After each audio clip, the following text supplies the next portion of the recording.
Finance Minister Professor Mthuli Ncube is clear that next year should be more about recovery after a devastating drought. So will the 2025 budget offer breathing space for individuals and business? Speaking on the sidelines of the launch of the Leadership Excellence in Africa's Public Sector program in Harare today, Professor Ncube pretty much kept his cards close to his chest. All eyes are on the Finance Minister, Mthuli Ncube. Professor Ncube is expected to present the 2025 national budget this month. This comes against the background of a tough 2024, characterized by El Niño-induced drought, which impacted on economic growth and stability. Industry have been pushing for a tax relief, while people want cost of living reduction. Treasury has since hinted that some tax adjustments are under consideration. Look, as a taxman, there's always been some fine-tuning, but it doesn't mean that they should always go up. They might just go down, because also we have to, extend incentives to the industry, to the mining sector, to the agricultural sector. So expect a balance, I think, some fine-tuning here and there. Economic growth was revised downwards after the last budget presentation owing to the effects of the drought. So how will he strike a balance? But really, we want to give more incentives to the economy, to economic agents. It's been a tough year. I mean, we had the worst drought in 40 years, so we need to make sure the economy can recover. So the budget will really support the recovery of the economy. Zimbabwe's economy is anticipated to grow by 6% on the back of agriculture recovery. The country's winter wheat harvest is a record, while the summer cropping season is promising. The theme of the budget is building resilience for deepening our economic transformation. Resilience in the sense that we're impacted negatively by El Nino this year, which hurt our agricultural sector. The agricultural sector grew by a negative 15%. We expect a different picture next year, of course, but it means we have to really strengthen our resilience to these shocks. Tax incentives could encourage economic activities that align with the national priorities, such as ensuring food security, development, and better lifestyle. But at what cost? And what is in it for the people?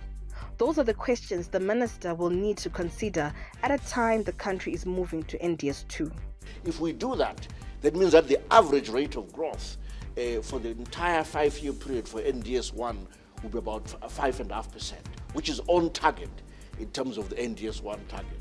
And if we carry on with that kind of trajectory into NDS 2 to 2030, we'll achieve upper middle income status. As Zimbabwe looks to the future, one thing is clear: the budget must prioritize the people, ensure business remains viable, while government remains functional. Reporting for ZTM Prime, I'm Melissa Chatkobo in Harare. We are now joined by Malon Gwaru, a financial economist, live to discuss the pertinent issues of public interest.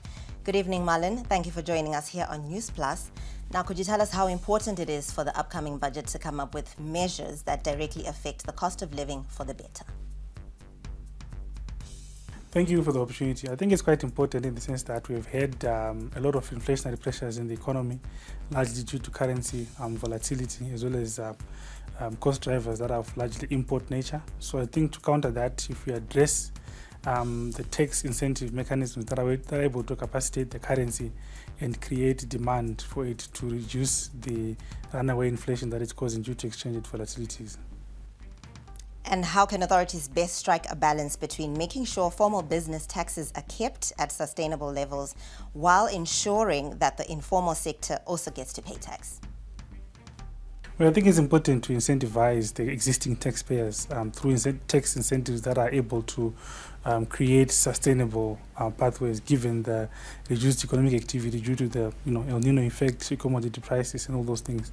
But also the informal sector needs to be incentivized in a way that addresses its compliance over time and be able to be adopted into the mainstream economy and in the long term achieve its ability to contribute to the fiscus in the medium to long term.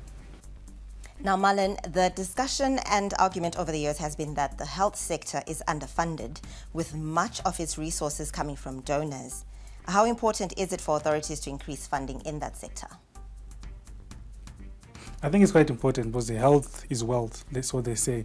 But fundamentally, I think there's been an innovative financing model that has been implemented through the sugar tax, which is one of the many ways that the health sector can have concentrated funding in a way that improves the health sector provision through health infrastructure investments, as well as service providers, like increasing their salaries and wages and all that stuff.